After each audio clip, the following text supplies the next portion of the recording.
বিশ্বকবি রবীন্দ্রনাথ ঠাকুরের ৮২তম প্রয়াণ দিবস ছিল গত ২২শে শ্রাবণ।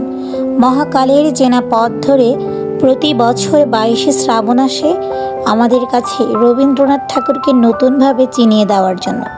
তারই নিবেদনে আমার আজকের এই কবিতা আবৃত্তি। দূরত্ব যদি সত্যি সত্যি ভালোবাসার গভীরতা বাড়িয়ে দেয়, তবে আমি দূরেই থাকতে চাই। দূরত্ব যদি সত্যি সত্যি ভালোবাসার গভীরতা বাড়িয়ে দেয়, তবে আমি দূরেই থাকতে চাই, অনেক অনেক দূরে।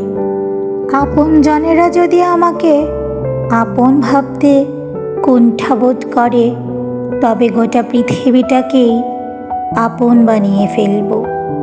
কেউ না কেউ তো কখনো না কখনো স্মরণ করবে।